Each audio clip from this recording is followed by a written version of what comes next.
Feed your head, engage your brains, and enter the mind's eye, your one-stop shop for politics to paranormal and everything in between.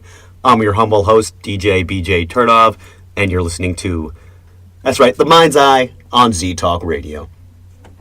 Glad to see you're not in too much of a candy coma to listen to this official Halloween edition.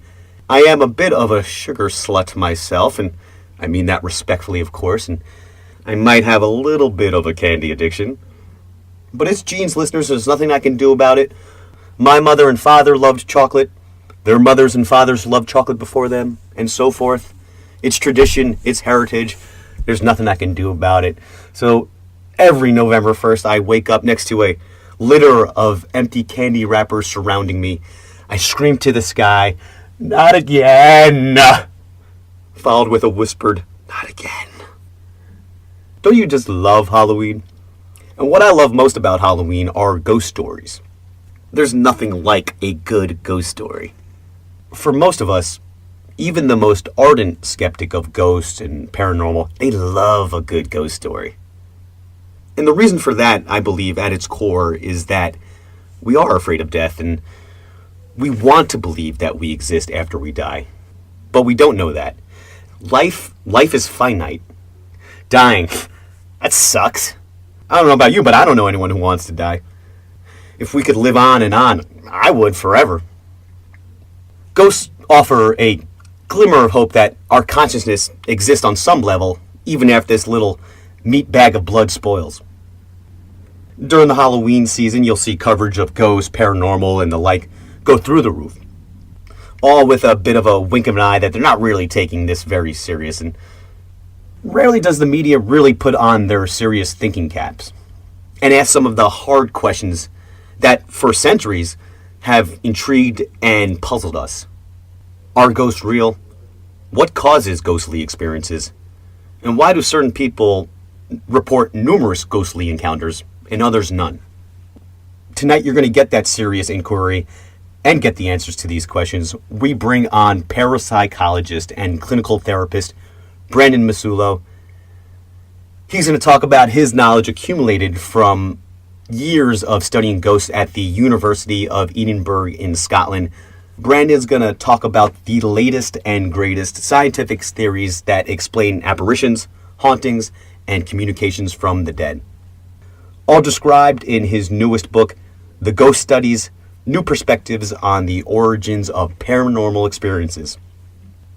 Oh, when we come back! Why do all vampires have Romanian accents? Alright, something to think about. We'll be back. This is The Mind's Eye on Z-Talk Radio. What's in the box? What's in the box? I'll tell you what's in the box, sir, ladies. It's a severed head. But not just any head. It's the mummified, severed head of eccentric philosopher Jeremy Bentham. Don't take my word for it, because his head is going on display for the first time in decades.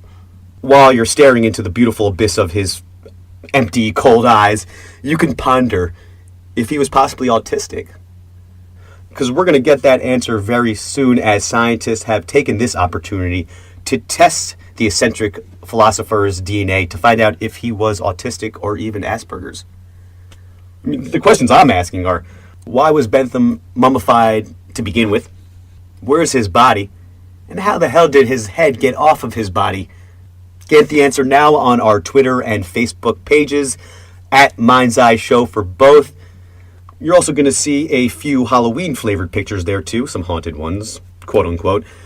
One particularly of Haunted Stage 19, which I got to visit on my Paramount Studios After Dark tour, and that is where Citizen Kane was filmed. Check out all that information now. Again, that's at Facebook, Twitter, and Instagram's account at Mind's Eye Show, or just go to our website where it's all under one roof, themindseyemedia.com. I'll see you on the other side of this break with Brandon Massullo on the ghost studies. Are ghosts real? Not every day that you can talk to a parapsychologist about the latest scientific theories and answering this very question. I'm very excited to have you on, Brandon. give a very warm digital clap for my next guest, Brandon Massullo. Thanks so much. Hi, thanks for having me. Happy Halloween. That is what brings us together. Do you have your costume picked out already? Anything special planned for the Halloween? I'm probably going to go with my typical Ghostbuster.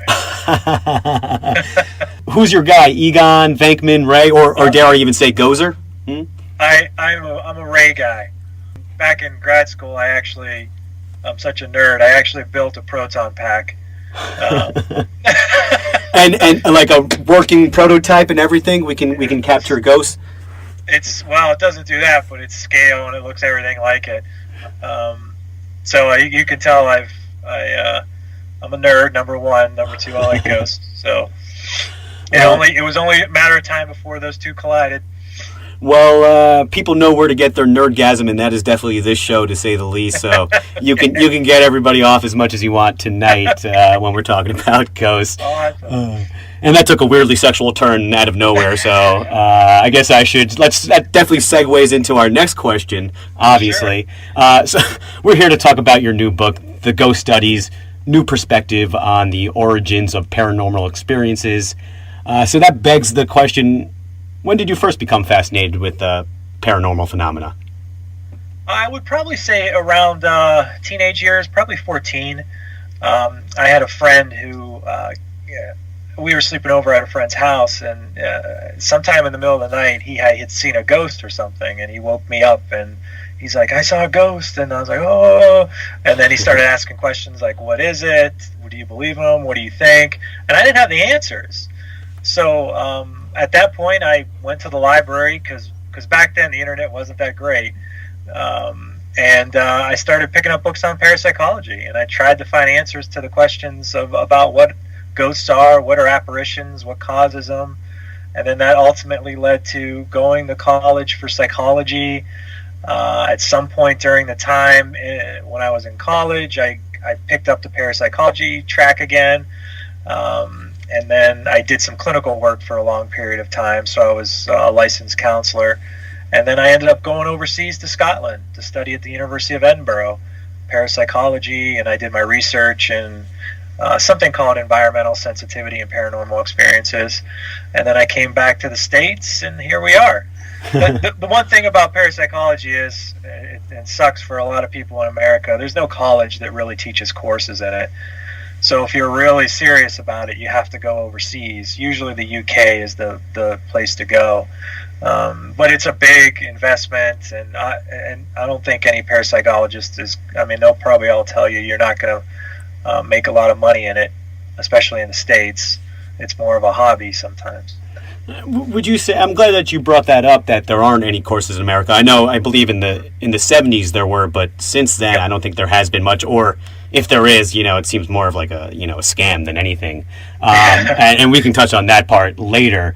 But the reason I bring that up is that when you were studying parapsychology at the University of Edinburgh in Scotland, would you say that there are any differences in the society's attitudes toward paranormal and supernatural? Yes, I would say so. Over in the UK, and especially Scotland, they are pretty open about ghostly encounters, apparitions. I would guess that they're more likely to believe in those types of things. They're more open-minded, I guess I would say, to the possibility of it. Pretty much every shop you go into, there's like a ghost story for everything. And then the universities are more open to it as well, which is why they have the programs. And if the universities are open to it, then the college students get experience with it and understand parapsychology. Whereas in the States, I remember when I was an undergrad, I went up to a cognitive psychologist in one of his classes, and I told him, I was like, hey, I really want to get into parapsychology. And he's like, that's a really bad idea. So, if you have a college professor telling you something, there's some pressure to sort of believe what they believe, and, stick to the science and stick to the this and that. And so I think the cultures are a lot different. They're not that people in America aren't open-minded, but I think in the UK it's more broad. It's more in academia. It seems that things are changing at least a little bit these days. Would you agree with that? I mean, you're in academia on some level, at least associated with it. I mean, do you see at least a change within America? I do. I actually see this whole consciousness thing has been something that I've noticed in the last 5, maybe 10 years, where there's a lot more people in, you can call it physics or neuropsychology, who are more open to the idea that consciousness isn't something, like, it's not embedded in our brains. It's not a physical structure in our brains. It could be something that lies outside of our brains. And that, if that's a possibility, then that opens the door for, near-death experiences, telepathy, ESP, those types of things. So you see how science has been trying to figure out this whole thing is what is consciousness for the last, 300 years or whatever. and now they're starting to go, well, we haven't figured it out. Maybe we should start looking into other possibilities. And that's where this whole physics, quantum physics and all that's more enlightening, more open-minded now. It's interesting how that events that we have in our formative years lead on to maybe even careers. For example, you become a parapsychologist from your first, maybe your first ghost story kind of led to that. I remember my first ghost story as a young age. I was in elementary school, and I had a friend named Prince who said that he lived in a haunted house, and even after he moved away, I still visit my parents who still live there. I still think about it to this day, and maybe that's a reason why I kind of became somewhat of what I call a paranormal investigator. Looking into ghosts and ghost hunter for lack of better terms. Even though I hate that term as much as you probably do as well. And essentially that just means like I was just a guy walking around in the dark, regurgitating scientific theories that I really didn't know. So that's kind of why I got into this, because I'm quite frankly too dumb for science. So now I figured I could talk to somebody who's actually smart and who actually knows what I'm talking about. So that's why I'm talking to you. So to make a long story short, I guess that was really a short story long. But tell what the listener, what exactly is a parapsychologist? Well, a parapsychologist is just basically someone who's done research in the field of parapsychology. It's someone who is studying or researches or conducts experiments, or however you want to word it, in psi. Now, psi is one of those encompassing terms. So basically, psi means anything from ESP to telepathy to remote viewing to psychokinesis to apparitions, anything sort of paranormal. So anybody who researches this is considered a parapsychologist. A lot of times people don't get necessarily like a degree in parapsychology. They get a degree in psychology or maybe a degree in biology, but they end up doing some research in parapsychological topics. So that's really what it is. It's basically studying those types of phenomena in the world. And there's the popular ones like Lloyd Auerbach. He's pretty popular parapsychologist. Dean Radin is another one. So that's it in a nutshell. And normally parapsychologists will have and researchers who veer into these territories will have a specific prism in which they're kind of viewing it from. Do you have a specific perspective, or scientifically speaking, with ghosts? I think you're right. I think sometimes there's this pressure to, do you believe or do you not believe? Which side are you on? And I at the beginning I was a very ardent skeptic. In other words, I never had a paranormal experience. I never seen a ghost. I never did any of that most people who were in the paranormal might have an experience that triggered them into it. I never had that. So I was a pretty ardent skeptic for a long time. And long story short, I had an epiphany to some degree, and I started really opening my mind to things, to alternative theories and thoughts. I mentioned there's Rupert Sheldrake and this idea of consciousness outside of the brain, and there's numerous other ones out there, even Carl Jung of collective unconscious. And I started really opening myself up to this idea of these alternative theories, and then I started talking to people, listening to them, and I've always tried to be in the middle of things, but I believe I'm leaning more towards this belief idea. But ghosts, it's so vague and cloudy sometimes. Like, I have people tell me, there's a big difference between ghosts and spirits, and there's a difference between, some people, I've seen websites where they classify hauntings in like 30 different categories or classifications for hauntings. So it gets real jumbled and messy. So it can sometimes be challenging if you say, do you believe in ghosts? Everyone's going to answer that question differently because everyone sort of defines ghosts differently. I do believe that there's something paranormal happening and these experiences are real that these people are having, whether that's crisis apparitions, deathbed visions, or haunting type phenomenon. I mean, the truth is, if we could prove or disprove any of these type of things, we would have done it by now already. Life after death. I mean, that's something that we've all been searching for, that humans have been searching for pretty much forever, so since we've had consciousness.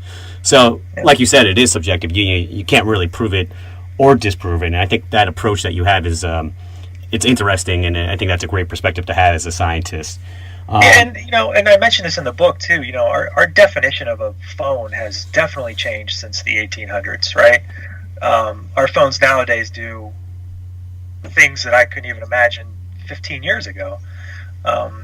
So the definition of a ghost and what is a ghostly encounter and a haunt type phenomenon, I think that definition could use a little tweaking and a little bit of a movement towards different perspectives on it, and that's one of the reasons I wrote the book, is to get my ideas out there about these types of things. And I know I would never say a ghost doesn't exist or survival after death doesn't happen, because there's no way for me to know that, and I honestly believe probably that it does exist, but you have to look at the percentages of haunt type phenomenon or ghostly encounters.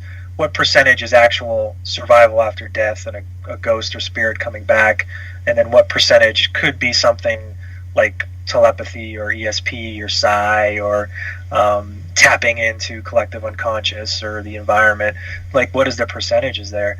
And I think a lot of paranormal investigators sometimes forget about the parapsychology and the psi part of things. You said before that you don't know if ghosts are real or are they not real. What's your exact? Do you have a specific theory on explanations for ghostly encounters? A lot of paranormal investigators out there, whether you're just into the field or if you've been in the field for 40 years, pretty much know a lot of the theories pretty well when I go to these conventions. And one of the most popular theories out there for ghostly encounters is called place theory. I'm sure you've heard of this before: stone tape theory, imprint theory. Mm-hmm. The idea that the environment holds the memory of past events, which could be viewed, heard, tasted, smelled, and felt by a person.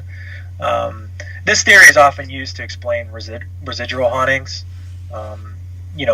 These are the ones that, there's almost like a recording or,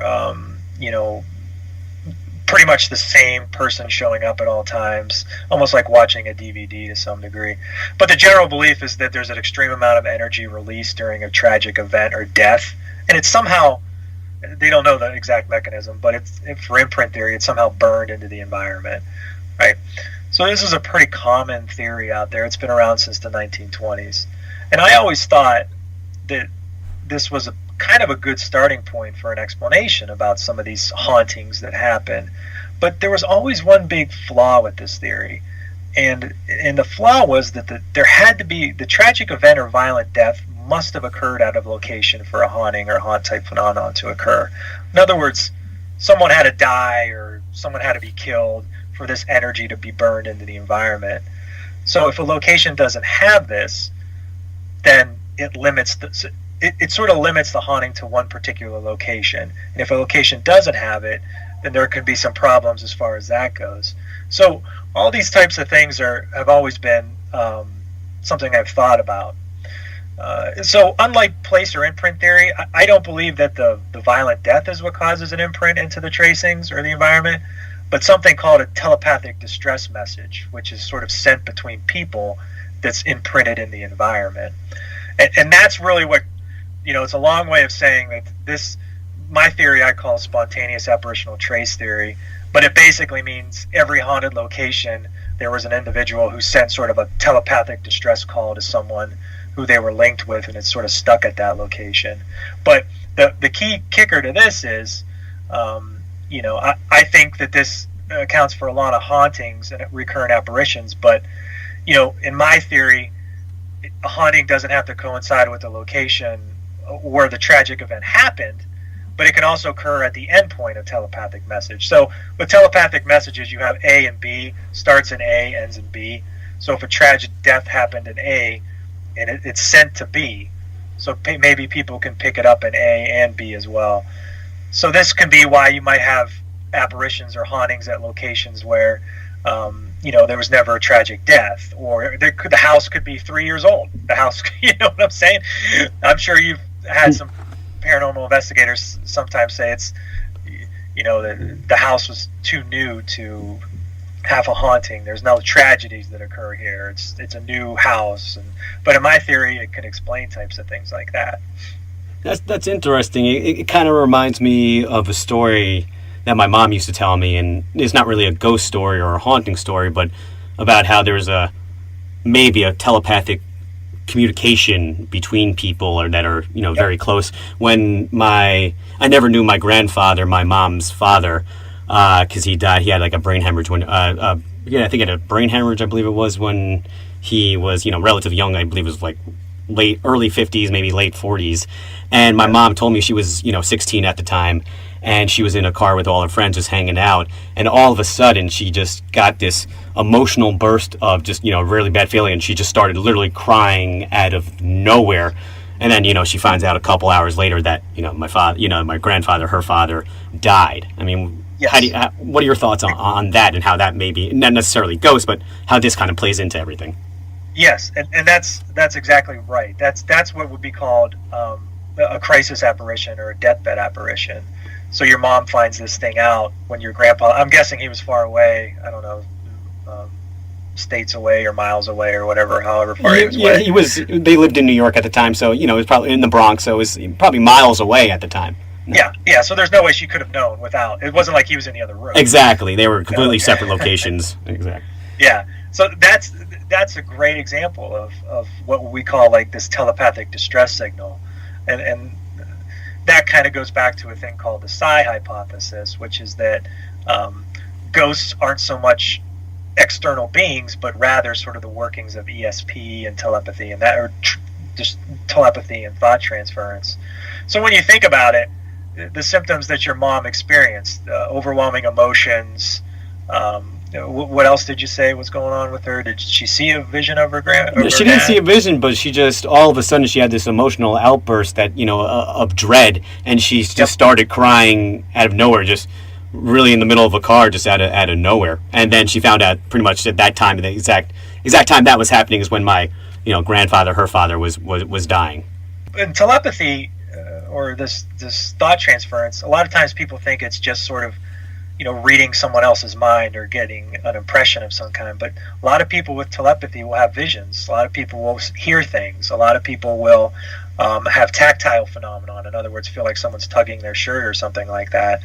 So let's say your mom let's hypothetically say she saw a vision of your grandfather saying goodbye, heard his voice say goodbye. Is that a ghost? No, not necessarily, because somehow your grandfather was able to communicate his distress to his daughter miles and miles away, and somehow unconsciously, or these symptoms or these haunt type phenomenons was experienced by your mom. So that's a great example of telepathy and how it works, and I think that could explain a lot.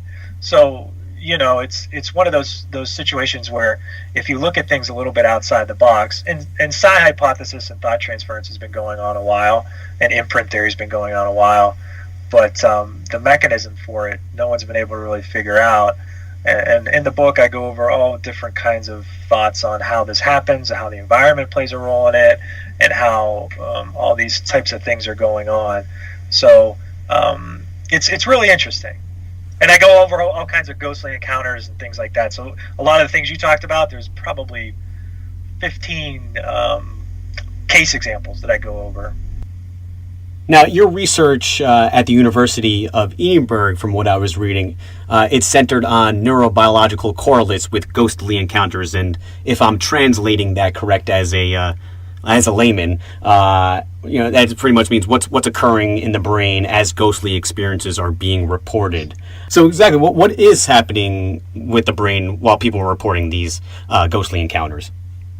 Well, it's tough. It's tough to really know. And that's the problem. Like, we can't put somebody under a CAT scan or something because we can't predict when they're going to have a ghostly encounter. So that's one of the problems with studying ghosts and paranormal phenomenon. They tend to happen when you least expect it, in a way, and you're not able to sort of study it like you would, cancer or broken bones or things like that. So it makes it challenging to know exactly what's going on. But a lot of my theory points to this idea that there's certain people who are more susceptible to paranormal experiences, and that has to do a lot with maybe their genetics or sensitivity to the environment. But also, when someone is going through, we talked about telepathy before, emotions tend to play a huge role in that. So when you mentioned your grandfather, when he's about to pass away, he's probably overwhelmed with emotions. He's probably fearful. He's probably scared. He probably wants to communicate to other people what's going on. So emotions are usually the trigger to some of these telepathic things that go on. And emotions have been linked with everything in psi, ghosts, everything like that. But I think emotions sometimes trigger our whole body to change, bioenergetics, that type of thing. And I think that when our bodies are changing, it sort of affects the environment.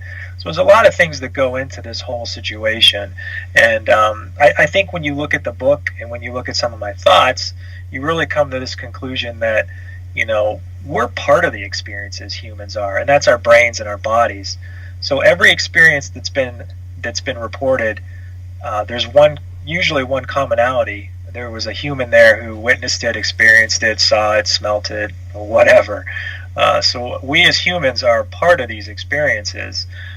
So we need to figure out a little bit more about why that is and why more people have them and what's going on when they do have them.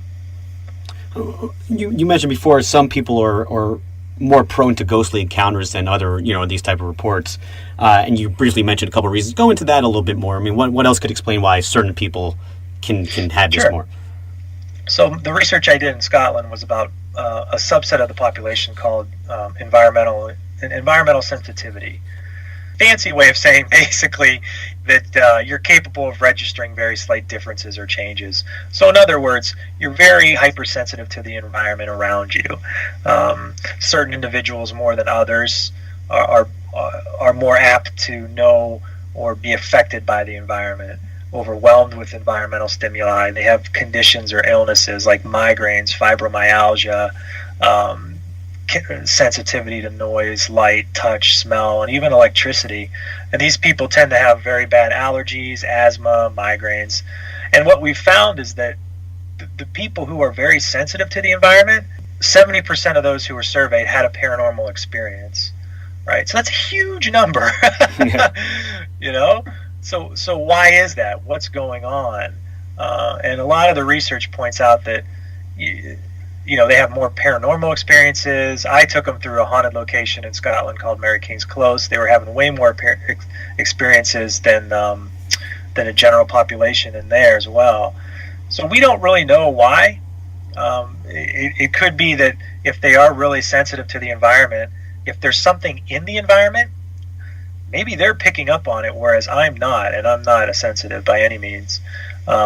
So that could maybe explain this whole environmental thing. Let's say the Earth's atmosphere holds the memories and experiences of everyone who's ever lived, right? And you have a person who's really sensitive to that. Maybe they can tap into it a little bit better than a person who's not. Maybe they're more apt to have these psi experiences because they're so sensitive to the environment. And that's one of the theories that's out there regarding that. And I think that says a lot. I kind of believe that. Skeptics might say, well, if they're really sensitive to things around them, they might be more apt to misinterpret ambiguous stimuli and believe it's paranormal. So you could really go both ways with it. It kind of depends on where you are on the belief scale, I guess. Before, you said you did a little investigating yourself, and through that time you've had fairly minimal unexplainable experiences or experience. Yep. You mind going into that a little bit? What happened then? When I was in Scotland, Mary King's Close, for those of you who don't know, it's one of the most haunted locations in Scotland. It's basically, all the shows have been there. It's like an underground city. So legend has it that during the plague that they walled people up down there and they died. But basically it's like little apartments and businesses underground. So my research was there. So before I did the research, there was over 7 days. So every morning I had to go down there and take EMF readings because that was part of the research as well. And just to get baseline levels. And at one point, every day was fine. One point, my EMF meter started to go really bananas on me. And then I started getting some feelings like nauseous, overwhelming feelings, that type of thing. And I was never really able to explain that part of it. So every other day I was down there, everything was fine, all the readings were the same. But there was that one time when it was really peculiar. And I remember I went back upstairs into the lobby area, and then I went back down because I thought, well, maybe it's a battery thing, maybe it's something else, but everything checked out when I went upstairs, and then I came back down and the readings were back to baseline. So what caused that to happen? Was there something going on in the environment? Did someone turn on a machine? Did someone do this? I don't know. I never was able to find an answer to that. But I was nervous. I didn't have like a full vision apparition. I don't have a cool story.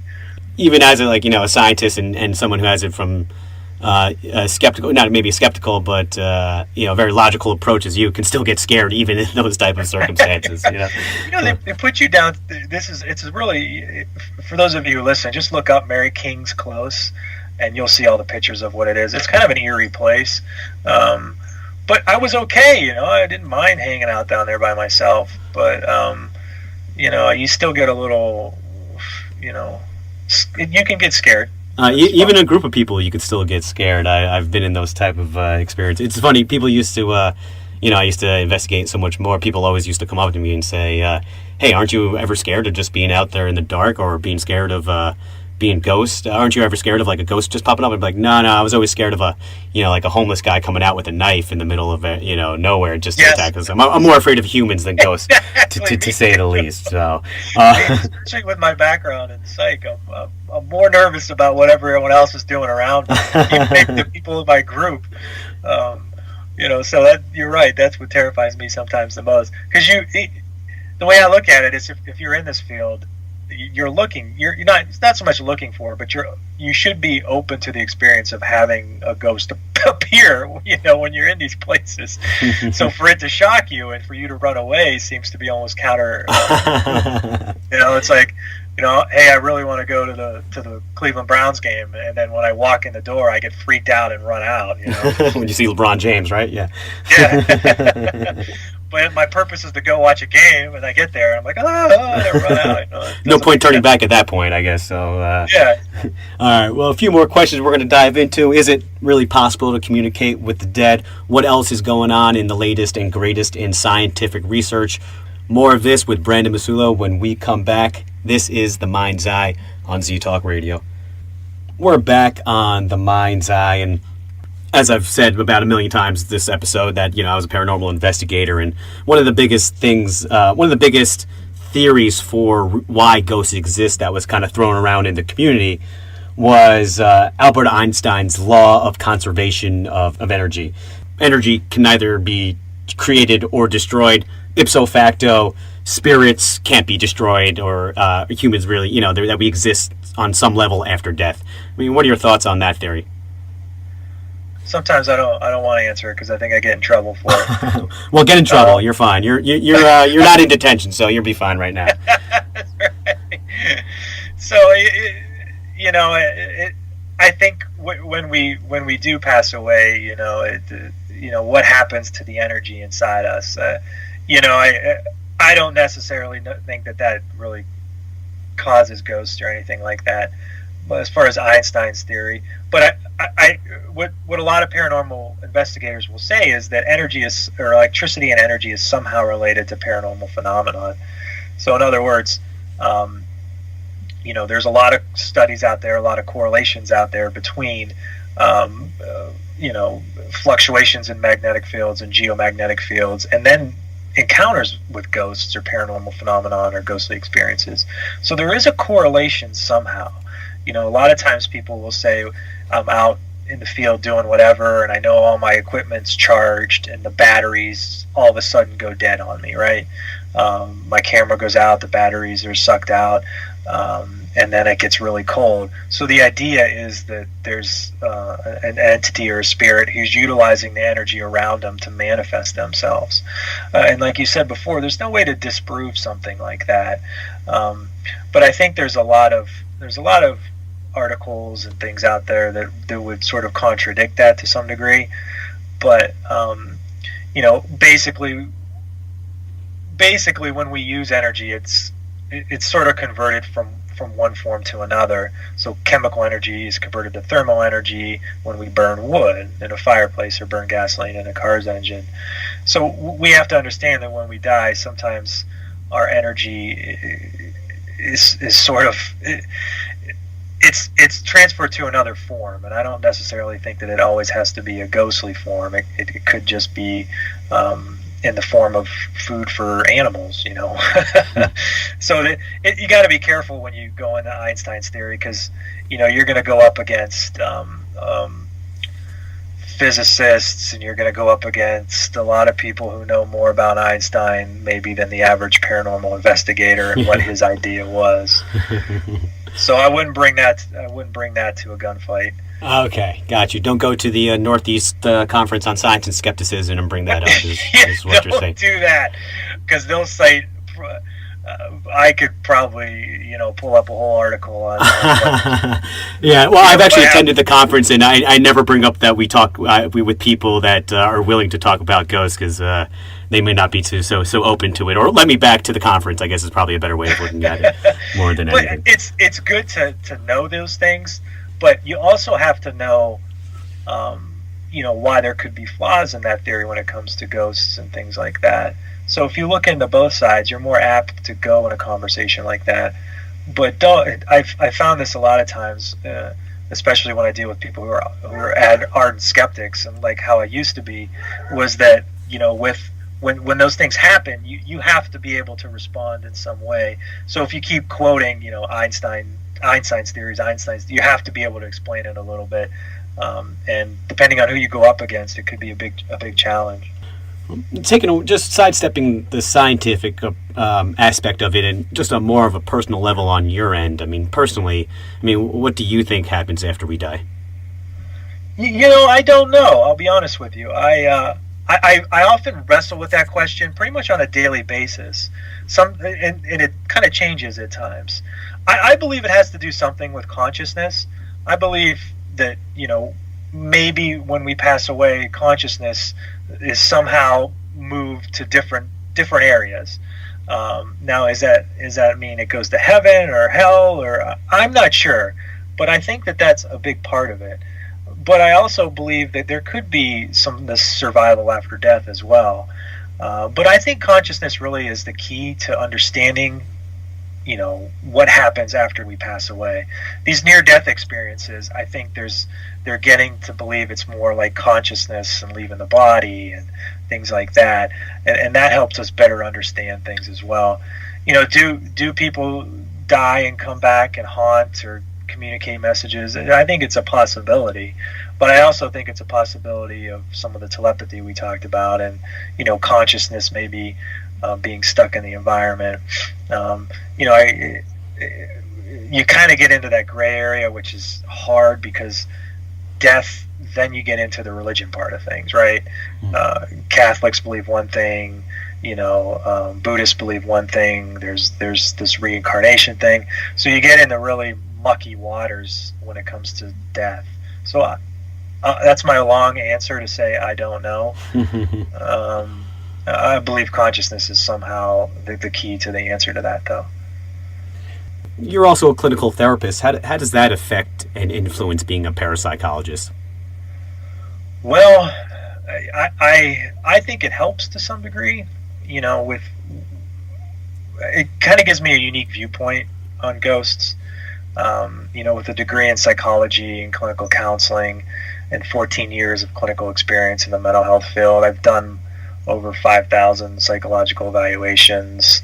I've worked in the ERs, I've done consults on med floors, individual or face-to-face outpatient stuff as well, and really you get good at understanding people, and you sort of get good to know when people are lying, and you start to understand the difference between psychosis, the difference between psychosis and then maybe a paranormal experience, or the difference between these types of things.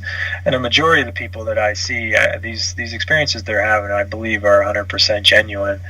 But it gives you a better idea to be aware of what's going on. One of the biggest problems or the concerns a lot of paranormal investigators have when they go into people's homes is, what are they walking into? Is there some mental health issues going on? Is there this and that? And I think that it can help weed some of that out.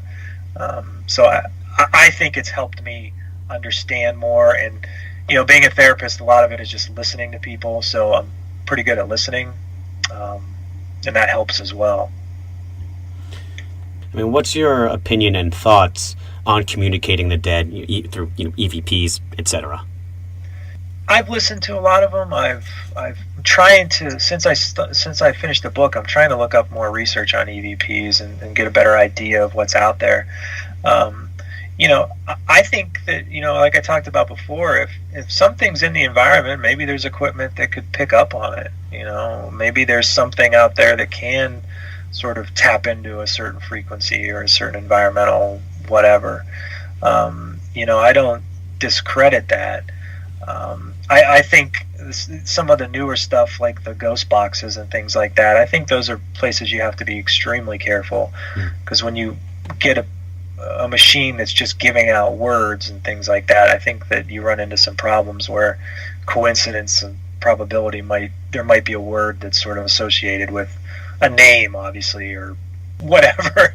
That becomes challenging. But an actual EVP without the ghost box, I think that's maybe could be a recording in the environment or something like that. What about the future of your research? Where do you see that going? I don't know. That's a great question. No one's asked me that one before. Well, I'll give you a minute to think about it then. How about that?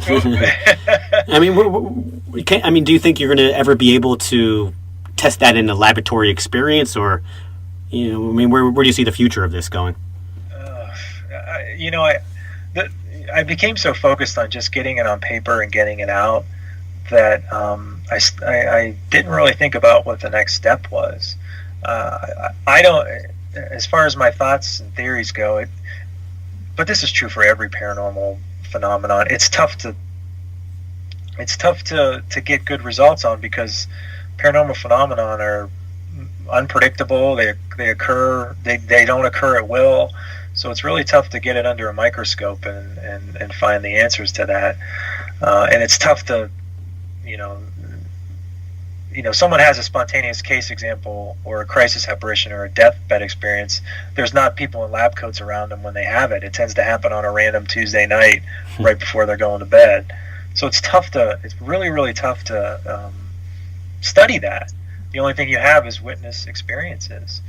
I think in the future you might be able, with all the technology that we have with our phones, with the sleep stuff, and you might be able to just have your phone next to you and sort of plug it into you somehow, and you could maybe get some readings or some, whether it's biological readings, bioenergetic readings, environmental readings, and if you do that every night for 20 years, you might have it on when you actually have a paranormal experience, and boom, then that is the key, and that's a trigger. So now you have some data that's actually occurring when a person has a legitimate spontaneous paranormal experience.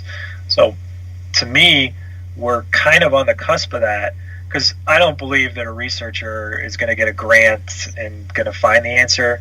I think maybe technology is going to catch up with the amateur, and then they're going to have a breakthrough, something like that. What about some more of the to explain paranormal phenomenon, fringe science, alternate dimensions, multiverse? I mean, this is something that serious scientists are talking about. Yeah, I mean, a lot of the quantum physics stuff is going that way. And, like I said before, I tend to leave that to people who know the most about it. Quantum physics is something that, I could Google it, and I can maybe pick up a book and get a basic understanding or idea of it. But there's so much going on that it's a tough one to really wrap your head around. I start with where a lot of my training comes from, and that's with people. Individual differences. Why are certain people having these experiences? What's going on when they do have the experiences? What are the similarities between experiences? What could be going on in a person when they have so I focus really on the person, the experience, and maybe what's going on with them emotionally, internally, and then I apply some of the theories as far as collective conscious and environmental stuff around it, and I think that's where a lot of my theories come from. I know there's a lot of people out there that talk about portals and string theory and multi-universe and I don't know what else, but I don't consider myself knowledgeable enough to, even in the book I have like a paragraph on it. That's the extent of my knowledge on it. You know what you don't know, and I think we can all appreciate that, to say the least. But that's an important thing to say, though. I think a lot of people, when you ask them a question, especially in the paranormal field, they feel like they have to answer it. You don't have to answer it. What we do need, I think we need to create a portable MRI for ghost hunters or paranormal investigators to see when somebody has something, what is going on with the brain when this is being reported. That's what you should be working on, I think, Brandon. I mean, it's a great idea. I could barely turn on my computer, so I'm not. But the more you read about where technology is going, I think, and it could be in 10, 15 years, these phones we carry around with us are going to be able to do a way more than we ever imagined. And if that's the case, these investigators and people just in general will have access to so much data and information that they can record at real time that it's going to blow things out of the water. The cell phone might be the key to the future, but I think you would agree with me right now. Do not buy any of those ghost apps that tell you that there's a ghost around, right? I don't think right now the technology is keyed into it, quite frankly. Yeah, no, it's really not. And we only have you for a couple more minutes. You must be pretty busy, I imagine, right now. I mean, you just came out with a book called The Ghost Studies. It's Halloween. Are you doing any events, anything of that nature? You can just go to my website and see. My website's hauntedtheories.com. It has all my stuff where I'm going to be. It has a lot of cool blog entries about ghosts and things like that. You can follow me on Twitter at Haunted Theories, and Facebook is Haunted Theories. And I all the stuff you need to know about me is on there. Plus, I have pictures of my dog and things like that too. So go get those pictures of those dogs right now, guys. You don't want to miss out on that. Yeah. But in all seriousness, I mean, your new perspective. I love somebody who's bringing something new to the table here, and I really appreciate that. I guess I have one last important question. What's your over under on pounds of candy that you're eating this year? 5, 6? what do you think you got? I would say probably, I think 5's a good number. And I think if you're a smart person, you'd bet the over on 5. Nice. You're showing a little restraint this year. That's nice to hear. Brandon, thank you so much for talking about your new book, The Ghost Studies. A terrifying Mind's Eye mummy wrap-up on the other side of this break. C-Talk Radio, baby. This is the Mind's Eye. This is your Mind's Eye wrap-up. And how often have I said to you, listener, that when you have eliminated the impossible, whatever remains, however improbable, must be the truth. Okay, you got me. I didn't say it. Maybe Sherlock Holmes said that once, which means Arthur Conan Doyle wrote that. And if you're left wondering what happened to that first hour that you promised last week, You said, DJ BJ, that you'd have 2 guests tonight. Yes, shut the hell up, you whiny little listener. Sometimes it doesn't work out the way. Some people have problems. But on a serious note, the guest that we were supposed to have, Kelvin Jones, he does have a few health complications, so we had to delay that by a week or so. So we're going to bring that to you next week and continue the Halloween festivities for 1 extra week, which means I'm giving you the best excuse to eat candy for a whole nother week. So next week, again, we are going to have Kelvin Jones, writer and Sherlock Holmes expert, because it is the 130th anniversary of Sherlock Holmes' debut. We're also going to talk about Arthur Conan Doyle, the renowned writer of the iconic literary character, and his time as the head of the British spiritualist movement. Set your alarm clocks now, because in about a week you're going to have to wake up from that candy coma again. I'll see you then. I'm DJ BJ Turnoff signing off for The Mind's Eye on Z Talk Radio. Boo!